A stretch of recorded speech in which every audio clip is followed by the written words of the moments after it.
Asnani Sahib, good morning. I hope I am audible.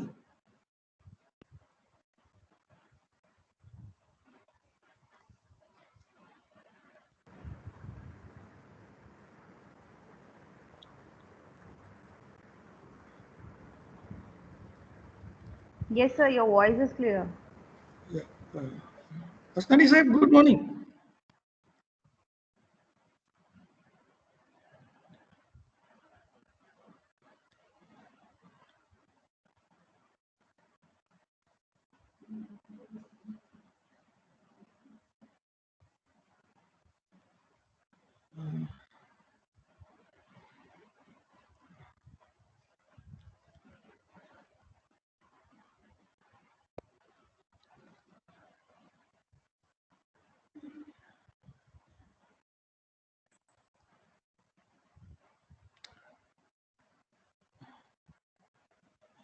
Asnani Sahib,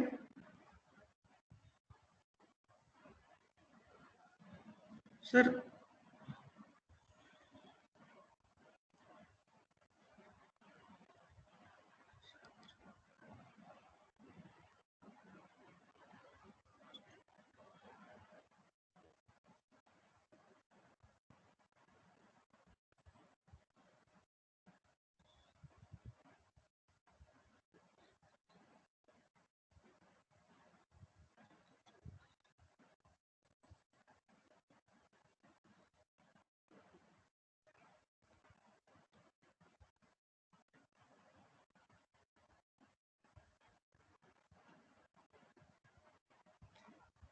અસનાની સાહેબ, મારો અવાજ આવે છે?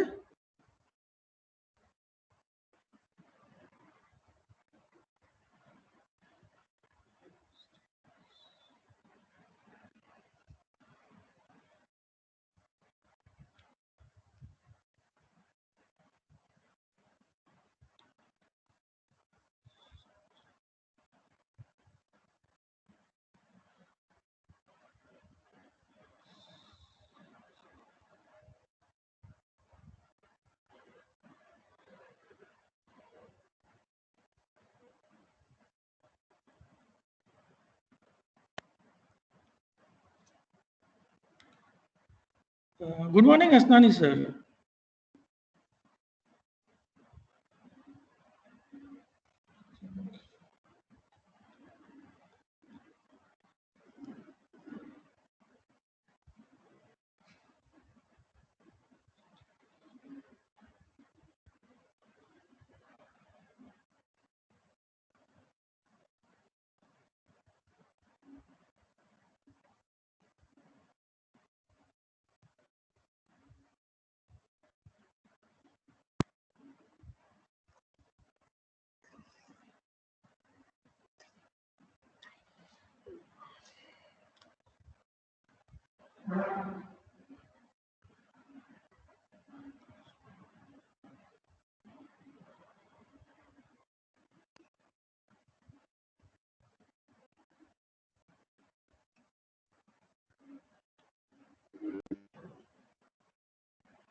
અસનાની સાહેબ, can you listen me, sir?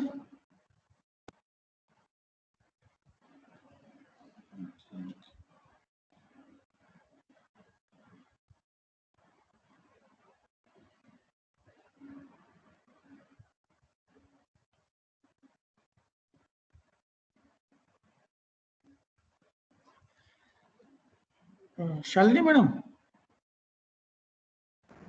Yes, sir. Sir शायद अच्छा वापस निकल गए ऐसा लग रहा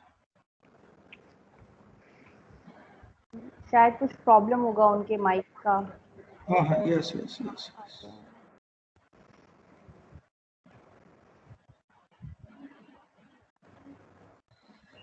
Yes, sir has joined. Sir को अनम्यूट कर देना मैडम। एक मिनट सर, मैं वही ढूंढ रही हूँ।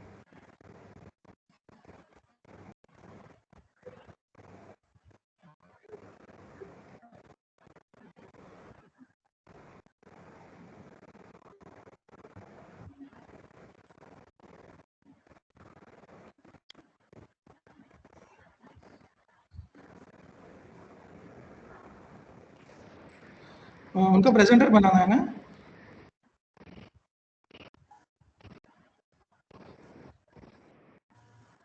हो गया sir, done.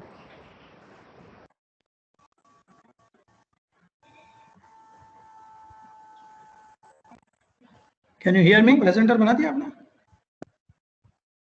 Yes sir, yes, yes. Good Can you morning hear sir. me? Yes. You can hear me? Yes sir, yes sir. Okay. now Yes, you are- yes sir, yes sir. Okay. Very good morning sir, very good A morning. લોકોને સંભળાય છે હવે રેખા? હા, હવે મારું presentation તમે કરજો આગળ. Okay. Very good Yes, morning Dr. sir. Manish. Very Good morning warm to you. welcome to LD College of Engineering.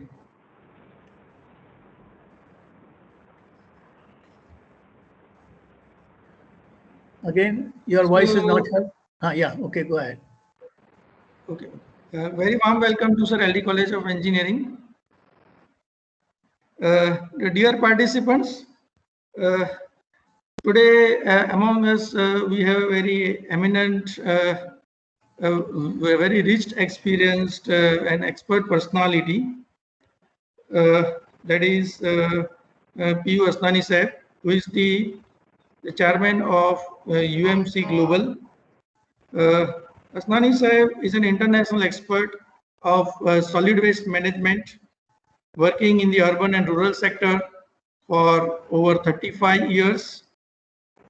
Asnani Sahib expertise is widely sought by the central government and various state governments, civic authorities, both nationally and internationally, and by multilateral agencies such as UN and World Bank.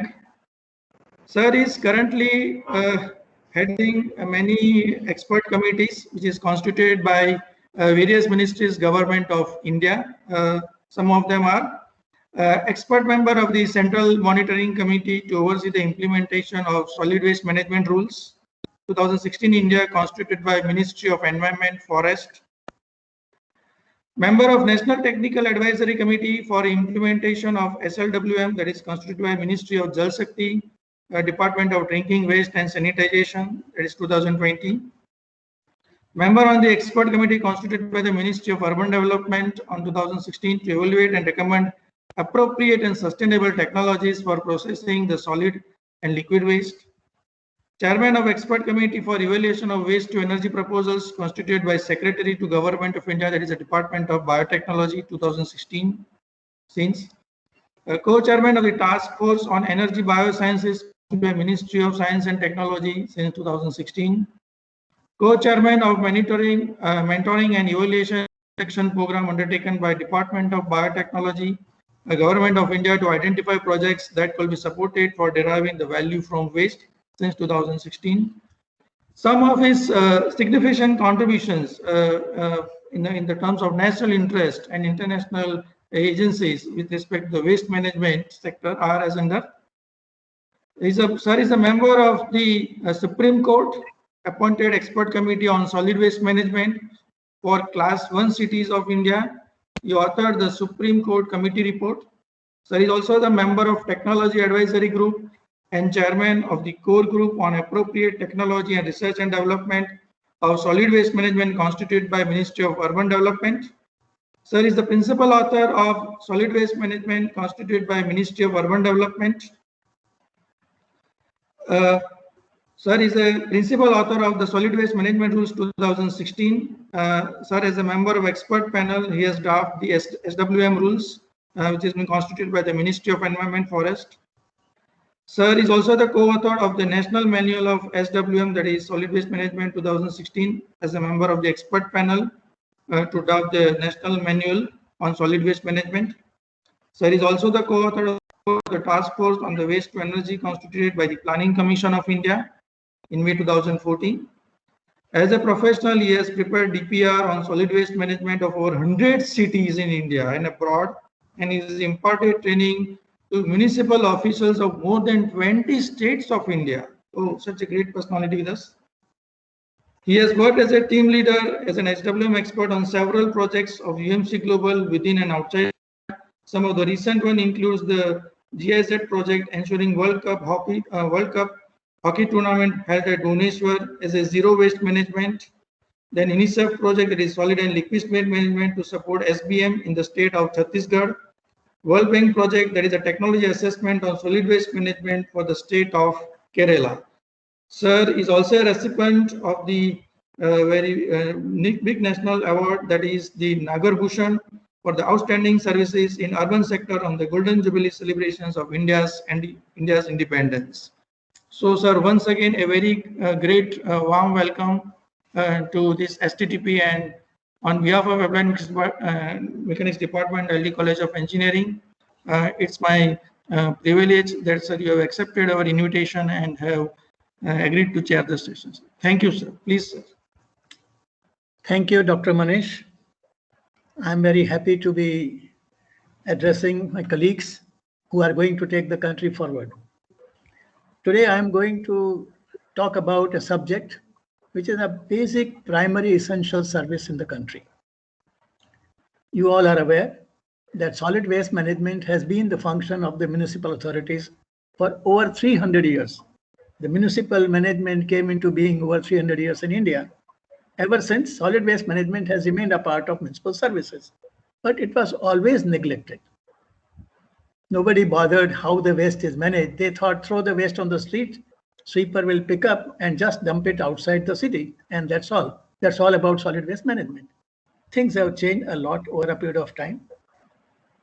Let us see, over the period of about 67 years ever since independence, what was the status of this subject and where do we stand today? Look at the trust given by the current government since 2014 on Swachh Bharat Mission. That is a flagship project of Government of India to give importance to making the cities clean and livable. Two parts. Swachh Bharat Mission focused on sanitation, where the focus was having the toilets first. Make India open defecation free. That was the first thrust given by the Government of India. In first 15 years after independence, we could achieve 1% result. Then another 30, 40 years, we could achieve 37% result. Through national missions, through the water and sanitation decade, through Government of India's scheme of low-cost sanitation, all these efforts were going on intermittently, but we could reach a level of 38% sanitation in India by 2014. It was a very big risk taken, I would say, or very big challenge taken by the Government of India, that now what could be done in 67 years to 38% will be taken to 100% in next 5 years. It was something unbelievable, but it happened. And this speaks volumes of the government's determination to do something. So what is important is if we decide to do, we can do. So solid waste management, which was part of Swachh Bharat Mission, was given a little backseat. The first thrust was to see that we ensure that every citizen has a toilet of its own. And that became successful, that entire country has the toilets, barring few examples here and there. It has been a 100% success from 38% to 100%. This was phase 1 of Swachh Bharat Mission. We are now in phase 2, where the thrust is ODF plus, Open Defecation Free Plus India, where the thrust is on solid and liquid waste management. So today I am going to dwell on the subject of how do we improve solid waste management in our country. What are our challenges and what are the legal mandates that we need to observe, we need to enforce and see that the people have a good quality of life. So I'm going to take you through a small presentation which will give you an idea that where we were, where do we stand today, and what is our way forward for making India clean and livable. So friends, let us understand what is solid waste. Everybody will say, yes, solid waste means Anything not required by you, you throw on the street and it's a solid waste. But when we talk to the friends who are experts in the subject, who are engineers, who are the future of India, or who are guiding the destiny of India, let us understand what all is included in solid waste. Yes, it includes all solid and semi-solid material, which is generated from domestic, institutional, markets, commercial waste, such as biodegradable, which is food waste, kitchen waste, non-biodegradable, recyclable as well as burnable waste, such as paper, plastic, metal, glass, worn-out clothes, rubber, then street sweepings, silt from the surface drains, all is part of solid waste. Horticulture waste, dairy waste, domestic hazardous waste, not industrial hazardous waste, domestic hazardous waste, sanitary waste, animal dung, cattle feed waste, if any disposed of on the streets and open public spaces. All that comes on the streets, which is thrown away, discarded by the people, institutions, industries, not hazardous waste, is forming a part of solid waste. So we have to remember solid waste encompasses variety of waste which has to be handled by the municipal authority. Now, the thing which we call waste is really not a waste. It's a misplaced resource. We have to change our mindset. The material which is called a waste is not a waste. All efforts are going on across the globe to reach a level of zero waste. Entire waste must be diverted to a useful purpose and nothing should go to landfill. This is now the concept going around. And therefore, I would request you to have a mindset that all that we call it a waste is not a waste, is a resource. And our all energy should be diverted towards ensuring that nothing goes to the landfill. We use everything that we produce. And this is where the intelligence comes of people like you, that you have to apply your mind and say, how do we ensure this to happen in our country? We will go into details, what is the potential and how can we do it. So most of this can be reused, recycled or processed, and only a small, very small portion can be allowed to go to landfill. Let us look at the international experience. Sweden, for example, is a country which has already achieved 99% diversion rate. Only 1% waste of Sweden goes out. And now they have started receiving waste from other countries that give it to us, we will manage your waste. They take money, they make money and produce out of it useful material, energy, power and everything. So this is how people are utilizing the waste as a resource. So let us look at the potential of doing so in our country. So friends, solid waste is a state function as per the Indian Constitution. So far, municipalities were considered as one organization under the government. Now the Constitution has changed their status ever since 1974th Amendment of the Constitution, that municipalities are also a third tier of government. They are a government recognized by the Constitution, and therefore they have all the rights under the Constitution. And the 12th schedule of the Constitution says that these municipal authorities shall be responsible for managing solid waste. And that Constitution has laid down so many duties on the municipal authorities. One of them is managing solid waste. So now just look at, you all know it, but let us recap. What are the system deficiencies that we observe in our country? Partial storage of waste at source, littering on the streets is common. You have been observing day in and day out that you go on the street, it's very difficult to find a street to be completely clean.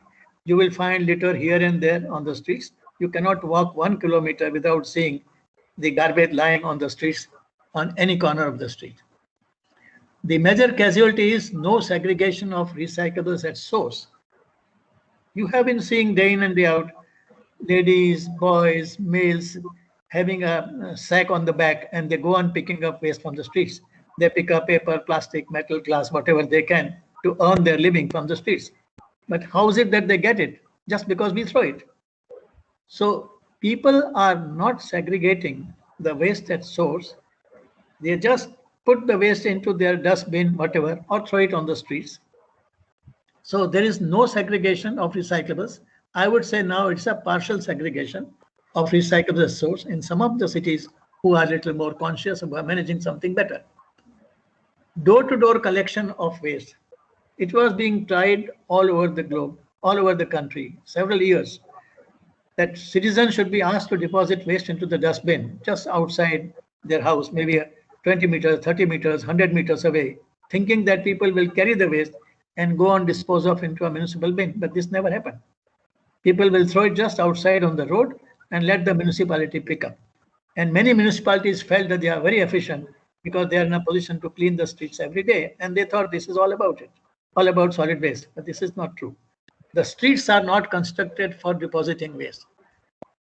This is the one mindset we had to change. The streets are meant for several good purposes and not for throwing the waste. So door-to-door collection became a necessity that let citizens do segregation at source, and municipalities should arrange to pick up the waste from the doorstep themselves or through a contractor.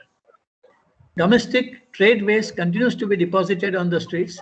Informal sector of waste pickers pick up part of the contaminated waste. Just remember, in India, we have more than 2 million rag pickers who are picking up waste from the streets to earn their living. And 3, 4, 5% survive on them. So it's about 1 crore population that lives just on the waste, picking up waste, selling to the recyclers and making their living. So these informal sectors are a great friend of the society, that they try to pick up paper, plastic, metal, glass from the streets, dump sites, from the bins, and they sell this material to intermediaries. In our own city of Ahmedabad, there are more than 500 intermediaries who purchase from rag pickers, who are about 40,000 rag pickers, and they sell to wholesalers, and wholesalers go to the industry. This way, the whole chain of use of recyclables is going on. But all that is done, what is picked up is less than 50% of recyclables. Still 50% of recyclables go to dump sites. Irregular street sweeping is a common thing. Low income settlements are ignored. Secondary storage on roadside, you must have seen when you are coming from several cities, you will see in smaller cities more particularly, on the roadside you will see heap of waste. Garbage is just collected on the roadside and picked up by tractors intermittently after a few days. Secondary storage continues to be on roadside open spaces. Transportation, even today in big cities, is done through open tractors, open trucks, manual loading. Though all this can be done mechanized manner, but it is still being done in most of the cities in a manual manner. Partial treatment of waste. Our waste has a lot of potential of treatment. Unfortunately, still we are treating just about 25% of waste. Though Government of India is now claiming that they have reached 77%, but the regulatory agency, that is Pollution Control Board, feels it's only about 25%. So it is somewhere between 25 and 75 that the waste is being treated. But by and large, it is much below what is being claimed by the government. Only 95 cities out of 7935 urban centers in India have sanitary landfill. The waste cannot be disposed of in open, and you as engineers will know it better, that what are the consequences of disposal of waste on the ground. We will discuss it a little later, but only 95 cities have set up partly 1 cell, 2 cell for waste disposal in scientific manner. So crude dumping of waste is the order of the day. Look at the situation. This is very common in India. Dustbins on the roadside, people will bring a handcart and just dump it on the road. They create a bin with a wall on both sides, the waste is dumped. Sometimes they say we are creating a transfer station, they bring waste into small trucks, then manually load into a larger truck. And you can see the fourth slide where you can see water behind the heap of waste. This is Calcutta, where the waste is lying for 70 years, 80 years, heaps and heaps. Now, of course, they have remediated the site. And the leachate, the poisonous liquid coming out from waste, becomes a pool of water, a full pond of water, which is very poisonous. That all gets there and keeps on seeping inside the soil and polluting underground resources. Now, what is happening? Littering on the streets. You'll see the streets are littered. Drains are blocked. You go to the smaller towns, you will find the drains, water does not pass. The moment it rains, water will be coming out on the drains, it will be flooding the streets. Heaps of waste is very common sight, urban and rural both. And we often burn the waste. And this waste causes pollution to the neighboring areas. We have seen the cattle dying. They don't know that what is contained in a plastic bag. They eat away a plastic bag along with food and they die. Several operations have been performed and cattle, they have found kilograms and kilograms of plastic from their belly. And you know this, I mentioned to you about 2 million rag pickers. These are the people who are friends of society to earn their living, but they go totally unprotected. They go to the waste dump to pick up something useful and get injured by needles, by glass, by metal, and they fall prey to several diseases and they die an unnatural death. This is the plight of the poor people who are surviving on waste. So what are the adverse impacts? Poor aesthetics, of course, the cities don't look clean, blocking of surface drains, polluting air, land, and groundwater. All of these pollutions are caused because of the waste disposal. Death of cattle due to eating plastic, injury to poor egg pickers, precious land. Just imagine the land.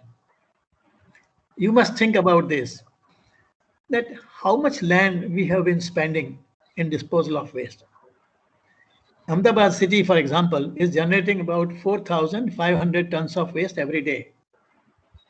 Now, for disposal of this waste, if I don't do anything and I take it to a dump site, how much land I require? I require twice the land because the density of waste is about 400 to 450 kilograms per meter cube. So 1 meter cube space is required for disposal of only half a ton of waste. So for 1 ton, I need 2 cubic meter of space. So for Ahmedabad city, I need 9,000 cubic meter land every day. Just imagine every day, every year and whatnot. How much land will be required? And what's the cost of land in Ahmedabad? If I say this land is wasted, it is gone forever. Once you have dumped the waste there, you should consider that the land has gone forever because you are not going to retrieve it back. So we lose every day 9,000 cubic meters of land in Ahmedabad. In Mumbai, just imagine the cost of land in Delhi, and they go on dumping millions and millions of kilograms of waste every day there. And we just don't bother. We think, yes, this is a part of the duty, without understanding that how can we afford to waste such a precious land resource without applying our mind to see that we divert the waste to a useful purpose other than dumping it. So these are you see, taking very casually these things has resulted into loss of precious lands, spread of water and airborne diseases. These are the normal consequences of bad waste management. Let us try to see the magnitude of the problem we have. We have 7935 urban centers. When I say urban center, it means not cities. There are 4041 cities and towns, and rest 3,800 and odd are the census towns. And census town means the towns, these villages, which have a population more than 5,000, means they are urbanized villages, and 75% of population, male population, not all, is engaged in non-agricultural purposes. This is a very basic distinction to call a village an urban center. A village becomes urban only when 75% of male population does not do agricultural work. They do non-agricultural activities. So there are more than 3,894 cities, urban centers in India, which combined make it 7935 as of 2011 census. Now we are already in 21. New figures will raise the figure to a substantial number. But fortunately in India, our waste generation rate still continues to be low. Just see, 250 grams to 600 grams per capita per day. Remember, this figure is very important. If you go to United States, it is 2.5 kg per capita. So it is 10 times more than India's average. 10 times more. We are 250, they are 2,500. Go to England or European countries, they are at about 1.5 kg per capita. Even other developing countries are already around 1 kg, 700, 800, 900 grams. We still continue. Our India's average is 450 grams.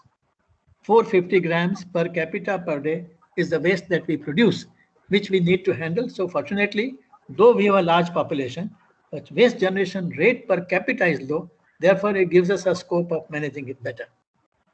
So what is the annual waste that we produce in urban centers, not all over India, only urban centers, 7935, 65 million tons. On an average, every day, 1,70,000 tons of waste is produced. Now just imagine 1,70,000 tons multiplied by 2, 3,40,000 cubic meters of land space is required just to bury it. Can we afford it every day? This is a matter of concern for us, and we have to seriously think about it. How do we manage this waste? And can we afford to waste this 1,70,000 tons of a resource just by throwing it into the dump sites? This is what a matter of concern for all of us. So what are the mandates? Now, what happened? Let me give you a little background, and you must know that since the municipal authorities failed miserably over a period of 300 years, some spirited persons went to the court, Supreme Court, 1996, that the government of India has failed, state governments have failed, municipalities have failed, and there is no choice but to come to Supreme Court for stepping in and giving some directions to improve the systems of waste management. This is the time when Supreme Court immediately admitted the petition. It is called Almitra Patel and others petition. One was Captain Valu and one was Almitra Patel. These two people went to Supreme Court and filed a petition. And this petition came up for hearing, and Supreme Court asked me whether I can take up the responsibility of looking at these issues. And then I was not available that I can give full time to Supreme Court, so we decided to form a committee. So a committee was set up, and in that committee, I authored the report of the committee, and there was a 7-member committee from the government of India and other places. And we looked at the whole issue and gave a recommendation in 99 for class 1 cities of India. At that time, there were 300 class 1 cities. Today, they are about 500. So these class 1 cities were directed how they should manage their waste. They were given some guidance in the report. And this is how the ball started rolling. While this report was out, Supreme Court also directed the ministry that you prepare legal framework to mandate these things. And therefore, Government of India on its own also started drafting solid waste management rules. So drafting of management rules went simultaneously or parallelly with the Supreme Court committee report. And finally, incorporating our suggestions in Supreme Court committee report, Government of India came up with a solid waste management rules 2000. So this was the first time that India had solid waste management rules 2000 under the Environment Protection Act of 1986. So under this act, we had the framework, which gave the instructions how do we manage the waste in India. So this framework made it mandatory for municipal authorities to perform their duties, and then things went on in the country to support. So Government of India started supporting through some schemes. In the previous government, they came up with a Jawaharlal Nehru Urban Renewal Mission. A very good program was taken up for urban renewal. Under that project, from 2005 onwards, solid waste started getting supported from the Government of India to the states, and that was given a larger thrust after 2014 under the Swachh Bharat mission. So solid waste management has received some importance after the Supreme Court's intervention in 1996. Supreme Court committee report in 1999, rules 2000, and now looking at the past experience of 15 years, the Government of India felt that now it's time to review what has been done, what are the gaps, what need to be done. So we revisited the rules and came up with SM Rules 2016. I was fortunate to draft these rules which are applicable to the country today. So these rules of 2016 have given specific mandates. And the thrust was just don't leave it to the municipalities to do. Citizens who are waste generators must also be responsible. It's a collective responsibility of waste generators and managers to see that the waste is scientifically managed. So let us look at what are the mandates under the Supreme Court, under the directions of this law. First is not to litter, prohibit littering. Citizens are not allowed to litter the waste on the streets. Neither they can burn nor they can bury. And what is most important is segregation, segregation, segregation. Every citizen, every waste generator has to segregate the waste at source. Segregate in 3 parts: biodegradable food waste, non-biodegradable paper, plastic, metal, glass can go into one compartment, and domestic hazardous waste, because we do produce a lot of domestic hazardous waste such as paint drums, bulbs, tube lights, expired medicines, and lots of other small things. These things generate from our homes. They cannot be allowed to go into food waste. They cannot be allowed to go in recyclable. Therefore, they are to be kept separate. So law has mandated that every waste generator has to have segregation at home, in office, in institution, wherever they are, in these three compartments. Then C&D, construction demolition waste, as and when it comes up, you have to keep separate. If you have a garden, you keep the garden waste separate. And then the next direction is hand over recyclables. So once we say that we will segregate the domestic waste and biodegradable waste and non-waste separately, what do we do with that?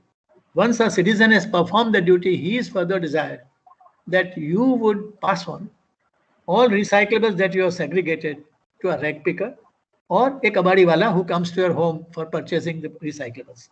So try to pass on that segregated dry material to somebody who will make money out of it, who will make a living out of it, and at least it will go back to industry. It will not land up into a dump site. So this was the effort to be made at source. I am still not taking you on the background that our effort should be to minimize the waste first. How can we minimize the waste?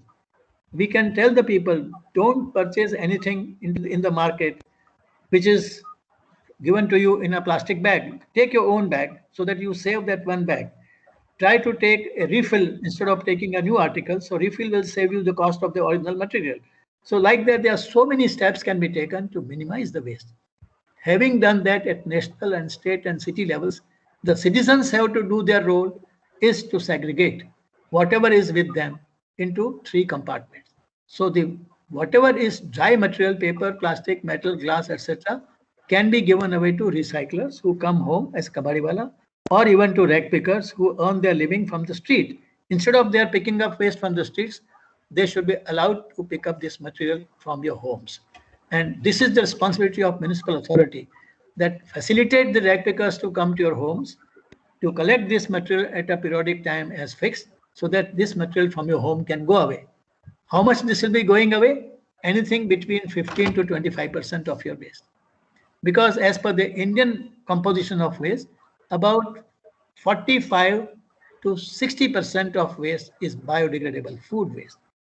Larger the city, lesser is the food waste. Smaller the town, more proportion is of a food waste. Just because other wastes are less. Not that they generate more food waste. In terms, absolute terms, it will be the same, but in proportional terms, it will be much less in bigger cities because there are multiple varieties of waste. So door-to-door collection. So what is advice is try to pass on this waste to recyclers. And at the same time, what is important is that the food waste, what we have, should be composted if possible at household level. Now, this is not possible in urban areas so easily, but if you have a compound, if you have a space, there are many people who do home composting. In the kitchen, in the courtyard, they convert the food waste into a compost and use it in their kitchen gardens. And they can also convert into biogas. If you go to Kerala, you will find thousands and thousands of people have composting plants at home. Not thousands, I would say lakhs of them. And they will be having biogas plants at home. They generate the kitchen. In the kitchen, they have got a biogas plant from waste. They make tea, coffee, etc. in the morning using that, and then during the course of food, they use normal gas. So this is a possibility of doing it at home. So promote household level, community level, or in a society level, composting or biogas generation, so that you again minimize the waste going to the municipal system. Then comes the role of municipality. Having segregated, having passed on the waste to the extent possible to recyclers, having used it at home for composting, whatever is left cannot be thrown away. It is the municipal responsibility to pick up that waste from your home. And the municipality has to pick up segregated waste, not mixed waste. Therefore, we as citizens have to give our waste in a segregated manner to the citizens. Citizens have to give a segregated manner to the municipal authority, who in turn will carry it in a segregated compartments, not in the same truck. Many of you must have seen that some good spirited people advise you, oh, segregate the waste, you segregate. And when the municipality comes to your home, they pick up your segregated waste and mix it in front of you and take it away. And you feel so much cheated that why did I segregate at all when he is going to mix it up in front of me? So this is very important, that the citizens are directed to segregate and municipalities directed to collect it in a segregated manner, food waste separately, dry waste separately. And then the chain moves forward, that whatever is the dry waste will be treated separately, wet waste will be treated separately. And then comes the street sweeping. Street sweeping must be every day. Poor communities, slums must not be ignored. Transportation of waste has to be in segregated manner. Biodegradable separate, non-biodegradable separate. C&D waste if comes separate, horticulture waste to be separate. Then processing of biodegradable waste. And two important liabilities are fixed on the municipal authority. That municipal authority must set up material recovery facility, popularly called MRF. Now, what is this MRF? When we are saying that citizens must segregate at home and give away to recyclers, then what is left? But we know what is said is one, what is done is separate. Therefore, in spite of the mandate in law, maybe 30, 40, 50% people will comply and 50% will still be disposing it off. So we cannot leave it to luck. So we have to say all that is not collected, not given away to recycler, will be given away to municipality. So municipality is under an obligation to collect it separately and set up a facility where they will further segregate paper, plastic, metal, glass into different components, use mechanized systems, semi-mechanized systems, and create a value chain. All paper, plastic will go to recycling industry. What is not burnable, what is not recyclable but burnable will go to as a waste to energy. If there's a plastic which is non-recyclable, that will be used for making road construction. Plastic can be used for road construction. Same plastic can be used for making liquid fuel. Therefore, all these segregations are to be done at the municipal level. The idea is all that could not be passed on to recycler from homes, get trapped at the intermediate level and should not be allowed to go to landfills. I hope you are getting me correctly. This will not be allowed to go to landfills and will be segregated and passed on to the value chain. Finally, what is left, which is not useful to anybody, that could be 4, 5, 10% has to go to landfill because we cannot dispose it of anywhere else. Now, this is all about the 15 to 25% of recyclables. The major part is 45 to 65% biodegradable waste. It has only two mandates in India. You may be seeing, you must have heard, you must have read that in Delhi we have one very big plant where we burn the waste 2,000 tons every day and get 22 megawatts of power. It's all wrong. It's all illegal, but still it is going on. They are burning even food waste. They may claim that they are not burning food waste, but they are not producing compost. But everything gets burned and that causes a problem of environmental hazards. But there are so many plants in India where in the name of incineration, they have been incinerating even the food waste, which is not allowed. So this waste, which is biodegradable, has only two options in law. Either do composting, that is you convert it into a bioorganic fertilizer, or you convert it into a biogas using a technology of biomethanation, from where you can generate gas out of the food waste and use it as an energy resource. So not by burning the waste, but by converting into a process of biomethanation. So biodegradable waste, which is 45 to 65%, has to follow the route of composting or biogas generation. And disposal process, as I mentioned to you, today in India, we are disposing of almost 70% of waste at the landfills. Or if it has reduced, it may be reduced by about 10% by now. But most of the waste is still going to landfills. This has to be brought down to almost zero, or I would say up to 90% reduction over a period of time. So the waste disposal at the dump sites, which is very common in India. When I say dump site means disposal of waste in open space within or outside the city without following any engineering norms of protection or any environmental norms. Take the waste, throw it, no spreading, no covering, no disinfection, just leave it open and allow it to decay in the nature. This is how things are happening in the country. And you as engineers know very well that if you allow a waste to be dumped in open, it will seep in. It will start seeping in. And when the monsoon comes, the rainwater will come over the garbage. It will pass through the garbage. That whole thing will start seeping in. And the liquid called leachate will be passing through underground water sources and will contaminate our drinking water sources. And as we all know, 70% plus of the diseases in India are on account of contamination of water. And this solid waste is one of the culprits in contaminating the water. So we have to ensure that waste disposal is to be done in a scientific manner.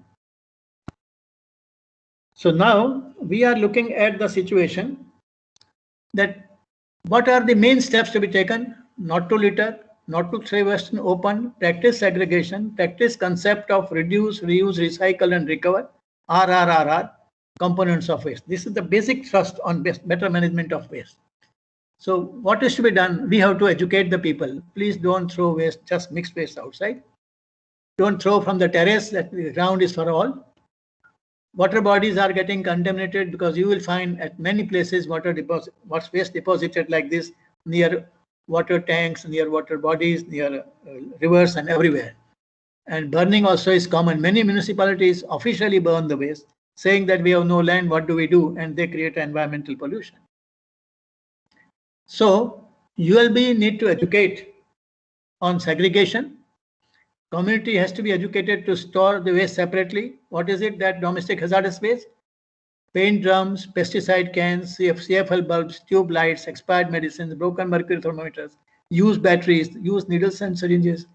These all materials have to be kept separate. They should not be allowed to be mixed with either food waste or with non-biodegradable waste. So now remember 7 steps. These are the 7 steps. I call it Saptapadi. That what are the 7 steps of solid waste management which one has to follow. So first step is storage at source. Nobody is allowed to throw. It must be stored. Segregation and storage. Giving away recyclables to rag pickers. Have at least 2 domestic bins at home. Store hazardous waste separately, C&D separately. But minimum 2 bins at home, which you are requiring every day. Food waste, other waste. They have to be in 2 separate compartments. You can see 2 bins. One is Suko Kachro, one is Bhino Kachro. Bhino Kachro, wet waste, has to have a container with a cover so that you don't have foul smell. Many non-vegetarian people eating fish, that you can't keep a fish at home for 24 hours, it will start stinking. Therefore, always have a cover so that the waste can remain at home for 24 hours. You cannot have a cycle faster than 24 hours. Western world collect once in a week, but we are not a cold climate country that we must have every day. So second important step is primary collection. When I say primary collection, it means primary collection of segregated waste, not just mixed waste. So there are 3 streams for municipal authorities. Collect from the doorstep segregated, biodegradable and non-biodegradable through a vehicle having a compartment like Ahmedabad, central compartment. Or they can have 2 separate set of vehicles. Handcarts which you see in Ahmedabad again, or in Gujarat, there are 6 compartments in the handcarts, and they can have 2 color codes. One takes dry waste, one takes wet waste. So it's very easy to collect the segregated waste without doing any further hassle. So this is one stream of collecting this material. And since you collect in a segregated manner, they'll be transported in a segregated way to the respective destinations. Dry waste will go to material recovery facility. Wet waste will go to the processing facility of wet waste, biodegradable waste. And third stream is construction and demolition waste.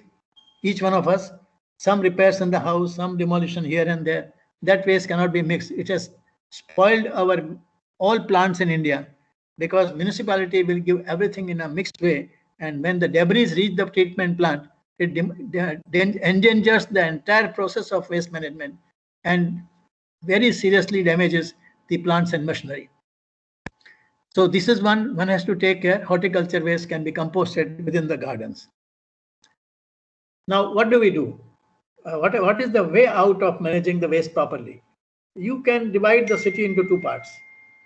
80% will go into vehicle directly, 20% go to handcarts. We should not deploy people for collecting waste manually from the entire city. It requires a lot of manpower.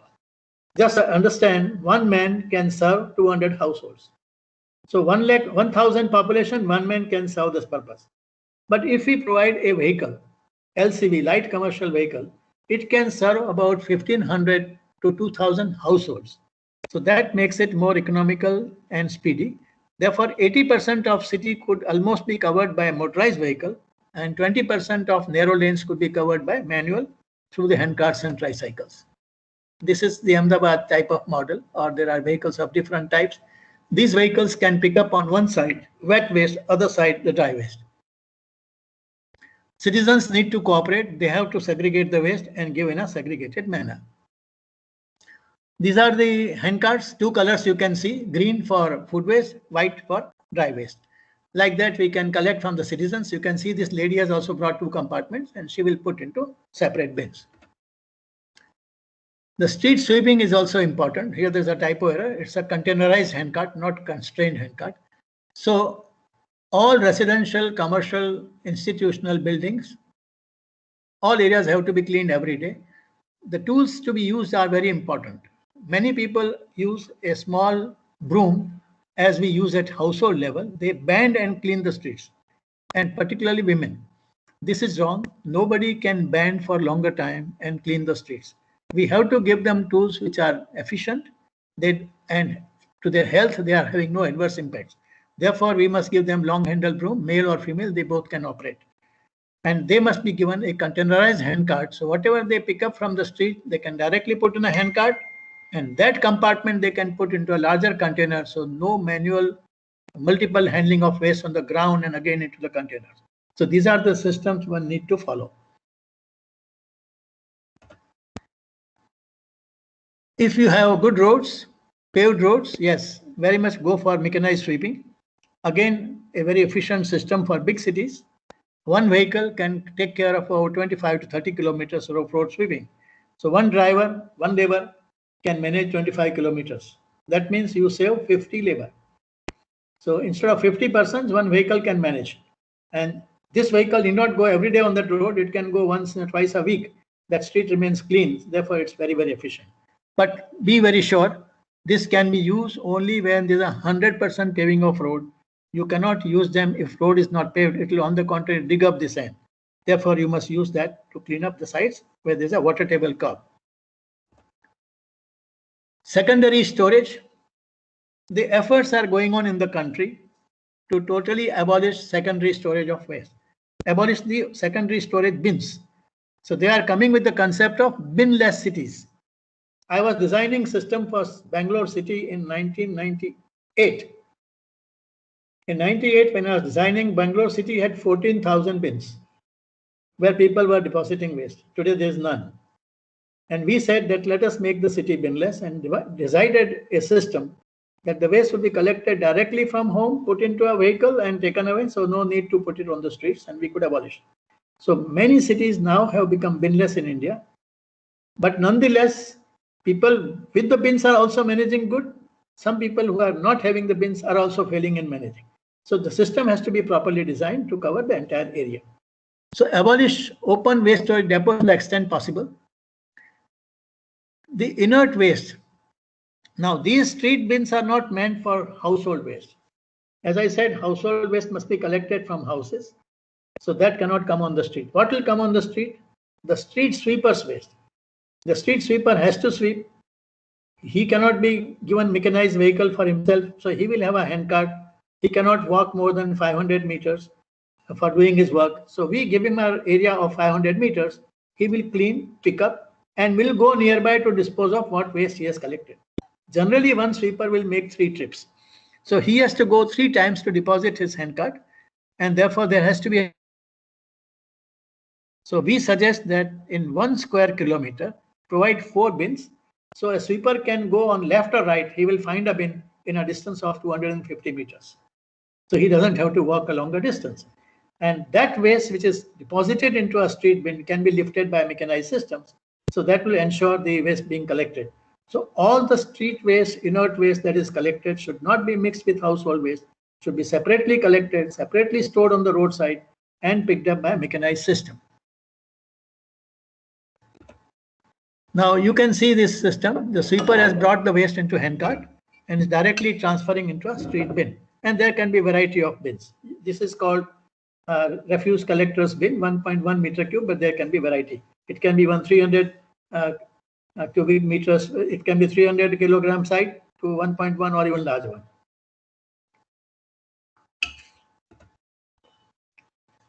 These are for larger cities. Construction waste. What do we do today in India? A huge building, you may have your building worth 5 crores, and if you do some demolition, you will just not bother. Demolish it, remove the debris, and put it outside your street. Outside your gate, you will find a heap of construction debris lying in our country. Why are we not bothered about this? We are ready to spend 5, 10, 15 lakhs in renovating the house, but don't want to spend 1,000 rupees for removing that debris and keeping the street clean, which we have created a problem. This is where again a mindset comes. So now this says that those who want to do construction, where they are generating some larger quantity of waste, they must get on rent these containers from municipalities or from the contractors.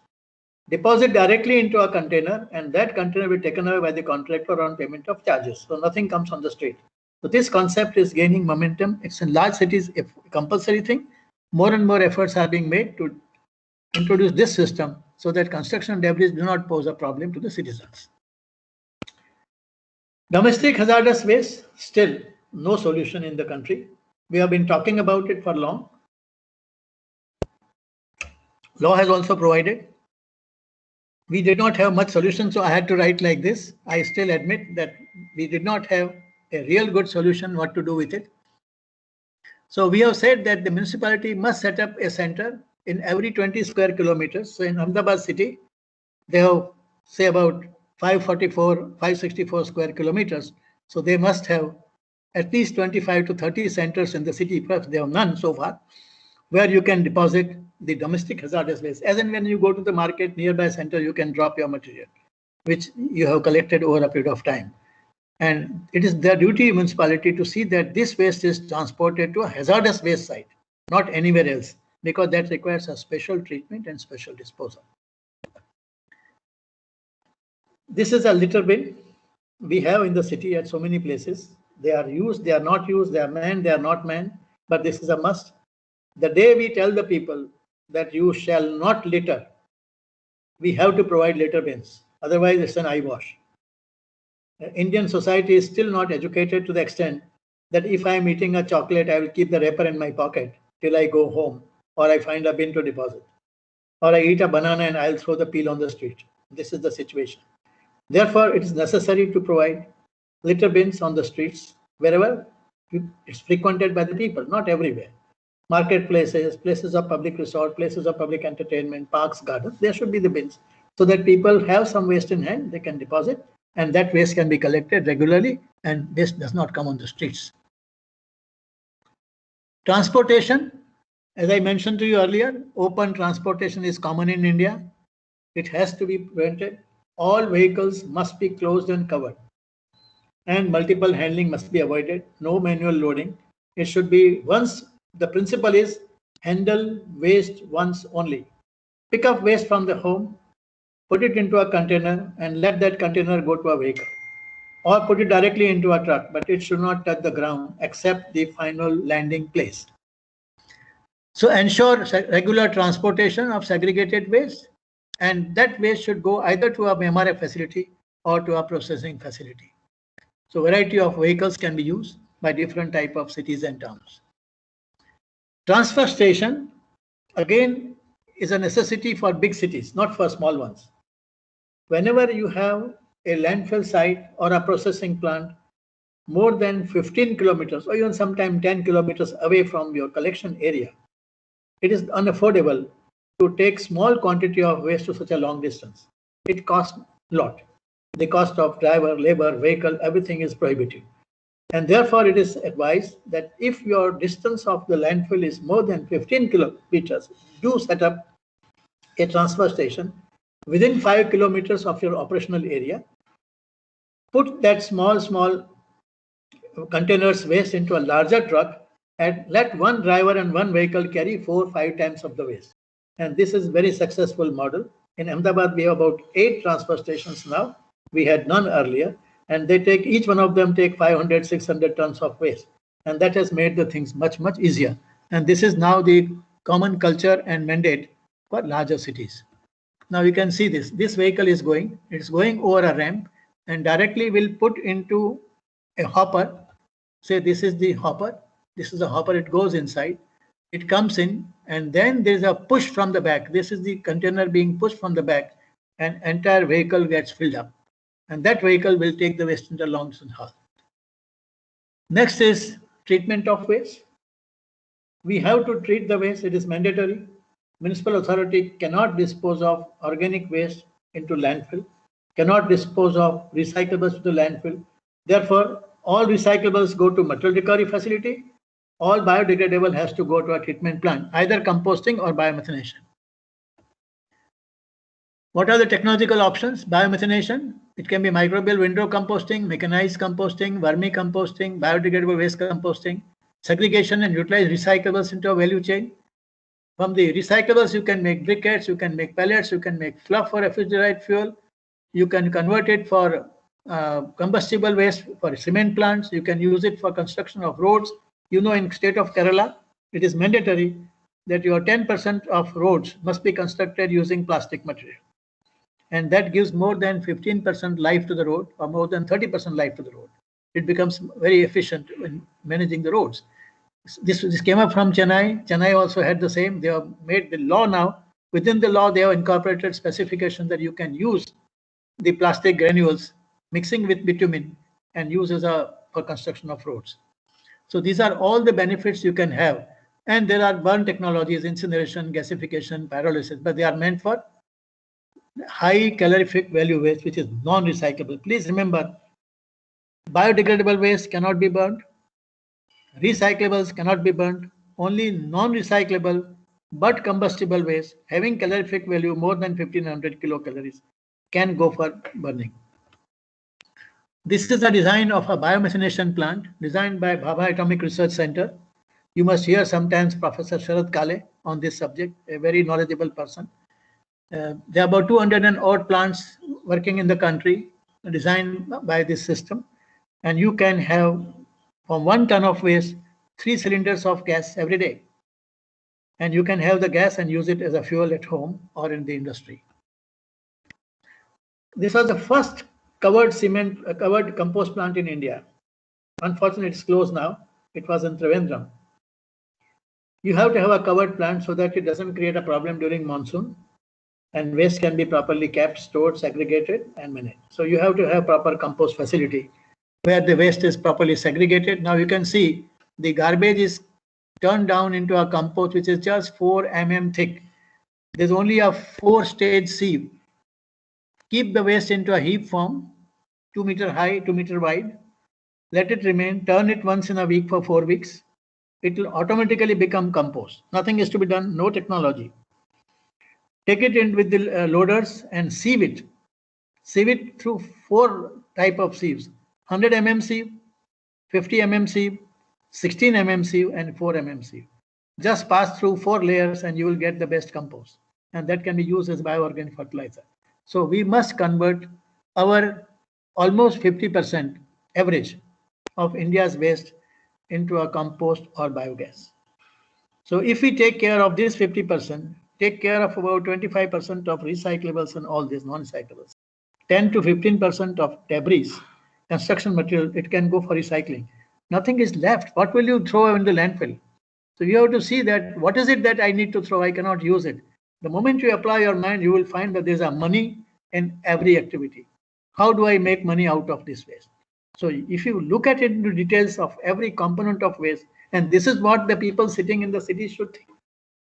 We are generating waste, we should find the solution of managing it. Rural population gives you food.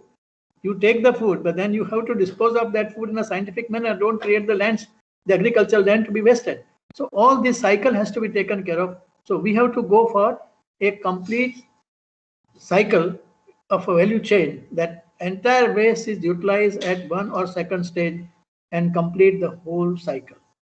So this cycle has to be properly taken care of. Final disposal at engineered landfill. Only rejects are allowed to go to landfill. You cannot say there shall be no landfill. Yes, as I said, Western countries have already reached 80, 85%, 90% rate of reduction.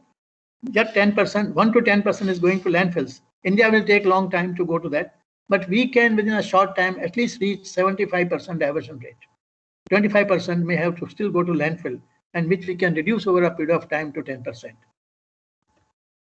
Now, this was the Ahmedabad landfill. This was the Ahmedabad landfill, which was constructed, unfortunately not used. There were some problems with them. The first good landfill site of 250 by 300 meters, it was to take care of 5 years waste into one single cell. And this is the cell which you have to take care. And this is an engineering design where you ensure that the soil is excavated to the level that you don't touch the water table, 2 meters above the water table. So you have to first find out how deep is the water table. And once you know that your water table is this much meters, you can go as deep as that, leaving 2 meters gap.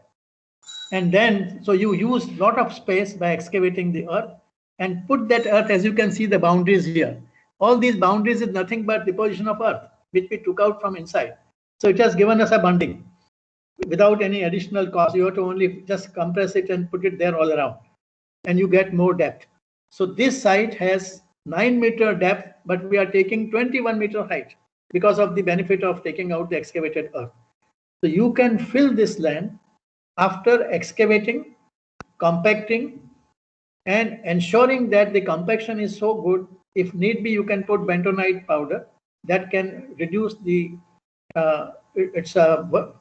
porosity. The porosity has to be reduced to a substantial extent, make it impervious, and that soil is thereafter covered with a layer of plastic sheet. You can see the entire dark color is a plastic sheet, HDPE sheet of 2 mm thickness. This sheet is spread seamlessly. Not a drop of water can enter in. So this whole sheet is spread. It's like a saucer. The sheet goes up like a cup, and you put the waste inside. So when the waste goes inside, the waste is wet. Our Indian waste has about 50% moisture. So this moisture will start drying, but still the water will seep in. Where that water will go? Today it goes inside the soil. Now it will not go inside the soil because there's a plastic layer. So the shape is given in such a way that it bends a little bit. So it goes to one corner where it is tapped. It's tapped into a pond, and that pond is taken out. It's treated like a wastewater. So we can call leachate treatment facility. So this wastewater is collected in a separate system, and that is treated. And you go on depositing the waste and go on covering every day with inert material. So one layer of waste, one layer of inert material, intermittent layers, and you will not find a single fly or any nuisance of foul smell at the landfill sites. You can be there, you can sit and eat there in the site without any hassle because it's well managed. And at that site, once this site is full, you have to cover it as per the law and make it a site with a little camber on the top so that water does not get in. And this site has to be monitored for next 30 years so that gas and etc. If there's anything there escaped, and it does not create any problem for health. So these landfills are mandatory scientifically to be designed, and they have to be scientifically kept. But as I said, not all the waste. Maximum 8-10% of waste should go there. It should be scientifically kept before you cover it. After capping it, you lay a cover on it and then leave it for next 2-3 decades. So benefit of improved systems: clean surface drains, all water bodies are clean, roads are nice. Potential of utilization: 50% waste can be composted or used for biogas, 15 to 20% dry waste can be salvaged, 10% combustible waste can go for waste to energy, 15% C&D waste can be separately collected, and 5 to 10% inert can be allowed to go to landfill. Financially, yes, solid waste management is a social service. No municipality should think that the waste will give you full income, so you don't have to spend. It's a social service. Municipality must provide funds for it. But yes, try to recover whatever you can out of the revenue that you can realize from the waste. and you must levy these user charges. The concept of charging the people towards waste collection is a must. People must pay for the services. No lunches are free. So effort should be made to minimize the cost by decentralized system. Private sector should be involved for efficiency, bringing private investments into SM sector, reducing quantity of waste, operating facilities that are cost effectively, and levy of user fees. It is a must to recover the cost. So if we do this, it is financially possible to manage the waste very effectively. Institutionally, it is the role of you engineers. So far in India, it was the doctors who were managing. Just imagine an MBBS doctor or a doctor with public health looking after the garbage. Now, what does he know about garbage? It is not his cup of tea. He has not done environmental engineering. He has no idea how the landfill can be designed. He has no idea how the civil works will be done. And still he was responsible for waste management for the decades and decades and decades. Now the law says it is the role of environmental engineers. They should be brought in. They must handle these departments, and those other people can give medical support, separately advise. Sanitary inspectors who are trained in this will do the collection. But all treatment technology, scientific disposal should be taken care of by professionals. So it's the role of the engineers. They have to play a big role in managing the waste, and therefore there's a need for institutional strengthening and restructuring of local authorities. So friends, what's the way forward? The way forward is every municipality has to prepare a plan, and you have to be ready to guide them. You as engineers have to take up the responsibility. How to prepare a city solid waste management plan? There are guidelines. There's a national manual which gives you the whole way of working and how to prepare a plan. So every municipality should have a solid waste management plan. And according to that plan, they should plan investments, not haphazardly. Let me tell you one thing. In our country, it's very unfortunate that we are vendor driven, not scientific driven. Not driven by the advice of the technicians, technologists, or the professionals like you. They go by the vendor. He comes and tells a mayor or municipal commissioner that here is my machine, it will work very well, you buy it, and he will buy it for whatever reasons. And that machine, without any connection with backward forward linkages, that how will it be used? Will it be proper for my city? Is there a proper linkage of collection system or disposal system? Without any planning, people have purchased and spent billions and billions of dollars in India, and that money has gone waste. So we have to ensure that there is a proper planning for the city, and then according to that investment plan, you should put the money. Prohibit littering, create public awareness. There is no option without public participation. Nobody can ever think that I can manage the waste without community participation. So community participation is must. Segregation at source is a must. If these two things are not done, forget managing solid waste. It will never be managed. Recognize organizations of waste pickers, informal waste collectors, and integrate them into the system. Facilitate their collecting recycling from doorstep.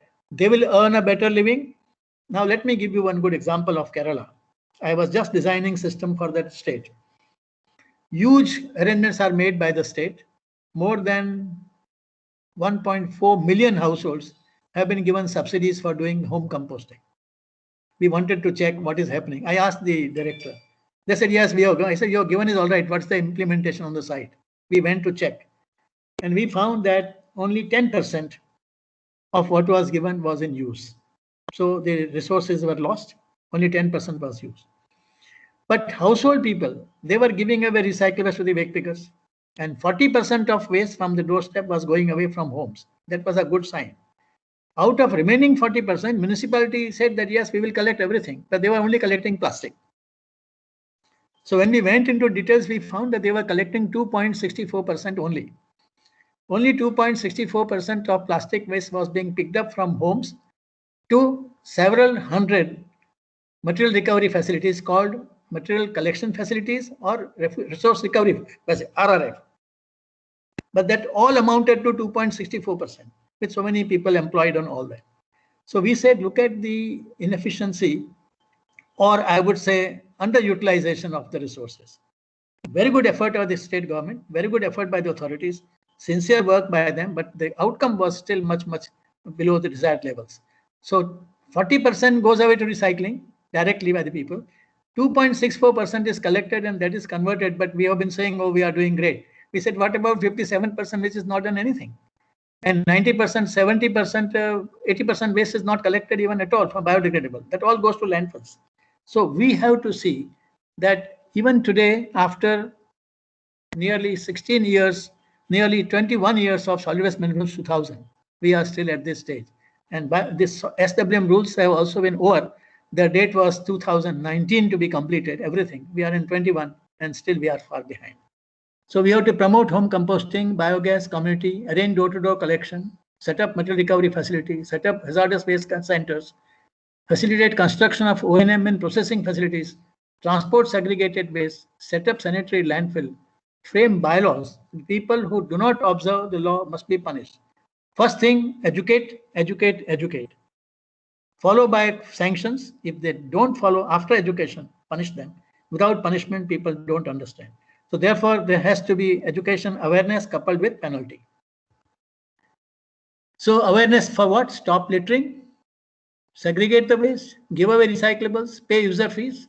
What is to be incentivized? Home composting, biogas generation, community level, build technical and managerial capacities, in-house staff to improve their efficiencies, attract private sector investments, promote PPP, public-private partnerships, acquire knowledge, appropriate decentralized systems, raise the finances from the people, user fees, identify suitable parcels of land. Very, very important, friends. The country is suffering because of this. And this you must know. Land is not available. People are not finding suitable land. People are objecting against the selection of land for landfill, because the moment you say this is the place where we'll put the waste, people around will be up the arms that our value of land will go down because there's a dumping site coming nearby. So there are so many problems in selection. Therefore, go for a concept of regional landfill. Don't have landfill for each town. Gujarat has adopted that model. We went through a satellite imagery, identified 22 sites to cover the entire Gujarat. So all 63, all the 163 municipalities have been covered under that set. So we have to frame the bylaws also to levy the penalty from those who do not follow the laws. Law has laid down the timelines. All timelines are over. We have not completed. The last timeline is also running out, that you have to do bioremediation. But identifying the land, setting up processing plants, setting up landfills, the timeline of 2-3 years given by Government of India is over. And we are still at the compliance level of 20, 30, 40, 50%. So friends, all this is doable. We can definitely achieve this if we make a sincere effort. I would leave this for you to tell me if you have any questions. I'm sure you will be having the questions. If I have left 15 minutes for the questions and answers, if you have any questions, you are most welcome to ask me. It will be a pleasure to tell you what is the way out. And I would only urge that the participants who are hearing me today, I hope it has been useful to you. It gives you some idea what is the waste management dimensions, what we need to do, and what you as engineers can contribute. You can contribute a lot in changing the entire scenario of waste management in the country. You can show the way, you can lead, you can do hand-holding. And I'm sure that this government, which has mandated the way in which they could make India open defecation free in 5 years, I will not be having any doubt that in next 5 years, India will definitely make big strides and make the country litter free. And the way in which we said open defecation free, it could be a litter free India in real sense, that waste will not be seen on the streets and it will be treated, it will be used as a resource. Our mantra should be segregate, segregate, segregate, use waste as a resource. Utilize the circular economy principle. The principle should be a circular economy. Nothing is useless, nothing should go to landfills, and still something will go, let it go, but minimize the waste going to landfills. This is all efforts we are required to make. Thank you once again for giving me a patient hearing. Now it's open for you to put me any questions. Dr. Manish, you can lead the further discussions. Yes, sir. Thank you, sir. Thank you very much for your very broad, informative, and comprehensive and full of knowledgeable the lecture, the rich experience which you have shared with us of related to solid waste management, and also you have very well highlighted the policies as far as the solid waste management and its segregation, dumping, and other things are concerned. I'm very sure that this information will help us a lot ahead in redesigning or rethinking our perspective towards solid waste management, and let us come together to have a better and more better solution with respect to this solid waste management and the other. Thank you, sir. Now I open up the session for the question answers. Participants, please have your questions.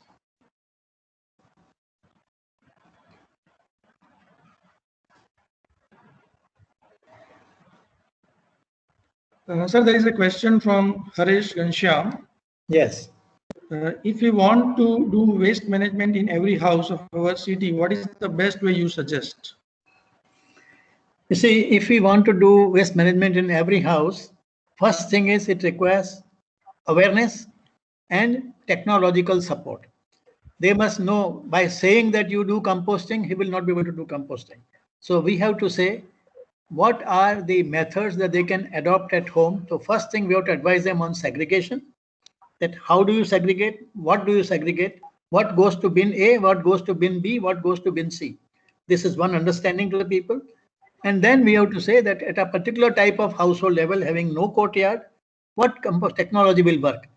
What type of composting they can do at home, or they can do biogas generation, very easy to do. So they can do biogas generation at household level, or they can do composting, and they can purchase a small container, 2 containers for biogas for the purpose of making composting. So households can do composting at home or biogas, nothing need to go out. Only they have to take out dry material, paper, plastic, metal, glass, etc., which they should pass on from home itself to a recycler. So they should become a zero waste compliant house. They will have no waste going out to municipality. They will say, okay, dry waste, give it to recycler, wet waste, use in the system. Only very limited waste may sometimes come, which may have to be given to a municipal system. So it is doable. Awareness, training, and to some extent handholding in the beginning. If you are taking a small town, create an agency which has the knowledge, who can guide, do handholding to the people, and it is definitely doable. Within a short time, you can make the entire town SWM rules compliant. Okay, thank you, sir. Sir, there is another question from Prachi Patel. He is asking that, sir, please guide with the way we as an environmental engineer will contribute because it is difficult to get chance in and having able to apply the knowledge in the field of this solid waste management.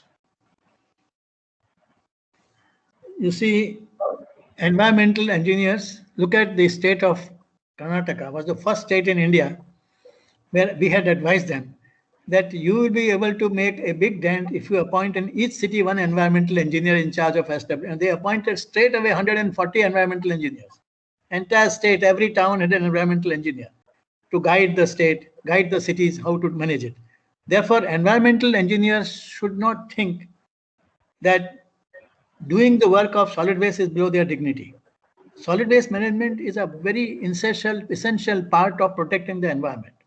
And therefore, while doing environmental impact assessments, while doing other studies, you must also think that you are the right person to guide that how the waste can be managed. The way in which I mentioned to you, if you look at the national manual, it gives you one step-by-step guidance how to take the system forward. You may not have learned as environmental engineer everything about solid waste management, because in a course they might give you 1 week to understand SWM, but it's a long subject. So you have to read more, understand more, go into more details, but you can scientifically guide the cities how to manage the waste. And there's nothing like a rocket science in this. It's so simple, as I mentioned to you, that segregation once done, the technology takes care of composting. You can guide them proper composting, how it should be done. How can you go for biomethanation, which is an appropriate technology for a given situation. If land is small, what you can do. If land is big, what you can do. How do you identify land? How do you go for environmental impact assessment of lands? How do you mitigate those hardships? You are the best judge. It is in your blood. As an environmental engineer, you can say, yes, this is to be done. Others will keep on reading and thinking, but you can guide them on this and straight away. So I would say that environmental engineers should necessarily be applying for the positions of solid waste management directors or deputy directors in the municipal authorities with a scope of heading the departments over a period of time. This is the scope and you must grab it. If environmental engineers miss the opportunity, others will take away this opportunity. So we are very keen that environmental engineers should rise and should make a claim that this is their subject and all cities should be managed by them. If they have an association, they should represent to the governments of the states that let the environmental engineers lead the system in the country, in the states, and guide the cities how to manage the waste. Thank you, sir. Sir, another question is from Professor Alka Shah, that what does mean R0 to R10 in case of plastic waste recycling? Sorry? Sir, I'm repeating the question. Sir, what does mean R0 to R10 in case of plastic waste reuse or recycling? I won't be able to answer on the plastic waste management effectively, but what is important is plastic waste has several categories, and the plastic waste which can be recycled has to be segregated at the MRF, and it should go into a value chain depending on its quality of recyclability. Grade 1, grade 2, grade 3, grade 4, the plastic gets separately graded and it goes to a recycling industry. There are plastics of different categories which are non-recyclable. They cannot, but they have a calorific value more than 1500 kilocalories. Actually, they have 5000 plus kilocalories. This plastic has to be segregated, taken as RDF, refuse derived fuel. And this refuse derived fuel can go into, most importantly, cement processing, co-processing facility. It can go to cement kilns as a RDF, or if plastic is segregated, it has two more options. One can go for construction industry, as I mentioned. You can use it for making granules, and granules are mixed at 178 degrees Celsius with bitumen and then laid on the aggregates and then laid on the road. Or alternately, 1 ton of plastic can give you anything between 400 liters to 600 liters of fuel oil, liquid fuel, and you can convert into liquid fuel and use it. So these are the technologies which you can guide. The gradation of plastic, these details I won't be having because that is not my expertise of the area where I can throw more light on it. Thank you, sir. Sir, one question is from Professor Deepa Rawal. Sir, what is the future of chute system for garbage management in high-rise buildings in India? Yes, very good question. You should follow a CREDAI model. CREDAI model is used in several states, particularly in Chennai, in Kerala. What is to be done? Every high-rise building should have their common facility. The facilities are being set up on the rooftop. On the rooftop, they appoint a person who collects waste from every household in a segregated manner. A very good example I am sharing because the question is very good asked. The waste is collected from the doorstep. People pay the collection charges to the person, very, very affordable, small charge. This waste is segregated, so dry material gives income to the poor people who are collecting. They sell to the recycling industry. The food waste they take on the rooftop, they convert into a compost on the rooftop. They also have a small burning chamber where they can take those sanitary napkins and all those things which are not to be mixed with either of them. They are also burnt on the rooftop under the controlled conditions. And they convert into compost, and that compost is marketed by them to the industry. They have a link up with the market and they sell it at a good price as a compost to them. So they find a local solution, a completely self-contained solution of a building. You'll be surprised. CREDAI institution in Kerala alone has 960 such installations in the high-rise buildings. So this is a very good solution for each high-rise building.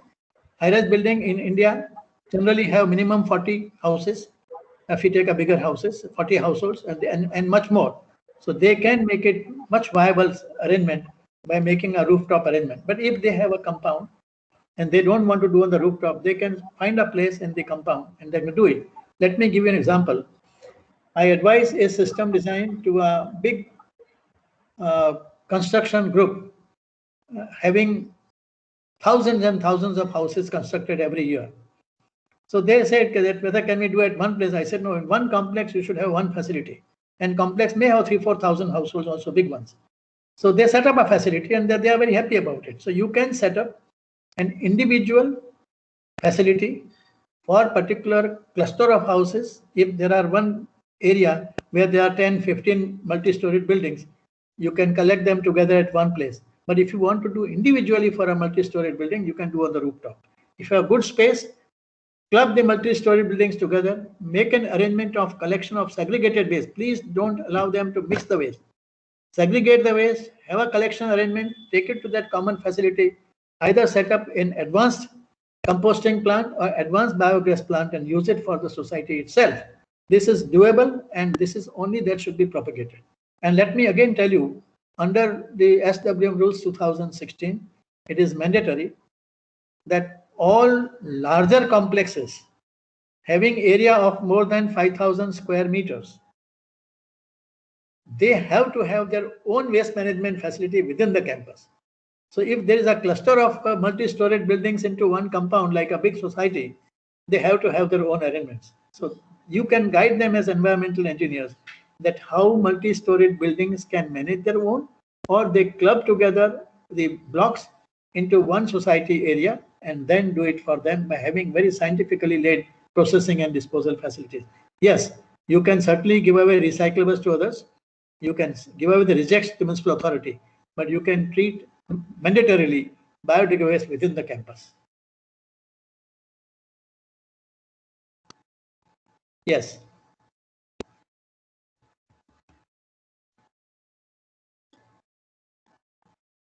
Hello. Hello. Yes. I'm audible, sir? Yeah. Sir, I would also like to add here that our applied mechanics department is working on piranha waste since 2015. Good. And sir, we have successfully, means initially there was no segregation plant at piranha waste. It has just come 2 years back only. But before that, we also had segregated waste at our laboratory level. Right. And we had used that segregated waste as a filler material for bridge approaches for reinforced earth wall construction. And we have prepared a detailed report, and 3 years back also we had submitted that detailed report to the Deputy Director Solanki sir at AMC, where we have successfully shown the characteristics of this piranha waste material, that it's a non-plastic material, granular material, and can be successfully used for bridge approaches in a sandwich technique or using reinforcements. So that was our purpose. And recently also we had carried out 3 conventional stabilization methods on 2 piranha waste. That is, one is 10-year-old and second was 22-year-old. And we found that, yes, once again, the material has proved its ability as far as the characteristics are concerned, that yes, it can be converted as a filler material for embankments or for the road projects. Excellent. You see, now this is, I would like to tell you about this. This NGT, National Green Tribunal, has been spearheading this movement in the country. Besides direction, they are spearheading actually, that every city must do biomining. So what is biomining going on at Piranha site gives them support by your investigations, because once you feel that the material which is dug out, which is inert, can be used as a filling material and can meet the stress and strength test, then that is a good solution that they can utilize the materials appropriately. Otherwise, this again has to be landfilled. And if you have to go for landfilling of that material, it's a huge cost. That ultimately out of the Piranha dump, old waste, if you start segregating, you will not be able to get much of recyclables, nor you will be able to get compost, because it has already decomposed long ago, having no value, or it doesn't have that much potency of compost. Therefore, what do you do with the material unless you don't use it? So therefore, it is very, very important for the institutions like you to critically analyze the waste and see its utility, that all the waste which is lying at different layers, 10 years, 20 years, 30 years, 40 years old, Piranha dump is more than 40 years old. Therefore, at different levels, what's the type of strata, what's the type of material, is the utilization of that waste is possible, what we can do about it. And if we can do it, the idea of the National Green Tribunal was clear this land, which is a prime land, and take it to a long distance haul if necessary, and save this land of millions of $1,000,000 and put it at a low price land and use it there. But the second idea is that utilize this material. Don't take away everything and dig up the 3 or 4 million tons of piranha and then take it away to some different place and create an environmental problem for the neighborhood by digging up that whole thing. So we have to do it very meticulously by screening the area, taking out the material very carefully, utilizing to the extent possible, and let minimum waste go to the landfill scientifically, not just throwing anywhere in low-lying areas. What was happening, Mr. Solanki was telling us in a meeting with the NGT. I was chairing a session along with the NGT chairman, and this matter came up. So I had to tell them that the idea of the NGT is not to say that you clean the sites and create a problem elsewhere. The idea is to protect the environment. You may dig up one site, but whatever waste comes out has to be properly utilized and it has to be scientifically disposed of. You should not be creating a problem from one place to other place and create an environmental degradation in other side of the city. So this part has to be taken care of. I would request you, Dr. Manishji, that you from this point of view, that what is it that we are bringing on the table? By taking piranha site, what happens to X ton of waste into its breakup? How much really, I'm saying really, not politically, how much really becomes useful as a recyclable? How much really comes out as useful as a compost? How much is inert which can be used, as you say, for the filling material? How much will have to be landfill? If this analysis you give to them, it will be a great service to the city, not only to the country. Because what we need is a very honest assessment of the situation. Because we should not be going away with a drive that do biomining, and biomining, if does not result in any good result, then we should think of some other options. That if biomining does not serve the purpose, what is the option left for us? Do you go for only closure, or you find some other way out, or you only want to salvage, take away the waste from X place to Y place at a long distance haul to save a posh land or a costly land and go to an inferior land and create a problem on the side. These are the issues we have to very critically address and see very well. Definitely, sir. Actually, we are working presently also on that, but we are facing some limitations because I don't know about some of their policies, because we had demanded, means we had written an official letter to them also some 2 years back, that we want to actually have a full bore logging we want to do for all of your old dump, that is yards. But let us see that when we are getting that permission. I'm surprised you are an engineering, a prime engineering college. The municipality should have responded to you within a week instead of taking 2 years. I'm surprised. I think you should better meet the commissioner or the deputy commissioner in charge of solid waste management. Oh, okay, definitely. Definitely, sir. I will try that. Sometimes, you know, they are so busy that they forget about the references. You better go and insist on this, that if you want our help, we are the engineering institute to guide you. And who else can be better than you to guide them? Definitely, sir. I will share my report to you also, sir. Sure. So you can also throw some of the lights on that. Sure. Thank you, but sir. They were planning to give away to some contractors to deal with that site and generate power from that waste. Whatever you take it out, they will take away and burn and make energy out of it. Are they doing that or not yet? No, presently not, sir. No, that's what I was thinking. That's not happening. No, presently not, sir. Yeah, exactly. Thank you, sir. Thank you very much for your very august presence in this STTP and sharing your valuable, rich experience to all our participants. I'm very much thankful once again on behalf of Applied Mechanics Department, Delhi College, that sir, you have taken so much pain and you have graced this STTP by your expert lectures. Thank you very much. How many participants have been there today? Sir, more than 86, sir. Oh, great. Very good. Actually, I hope they have found it useful. They are welcome. Anytime if they want some clarification, my numbers are given here. They can always contact me. It will be my pleasure to give them that.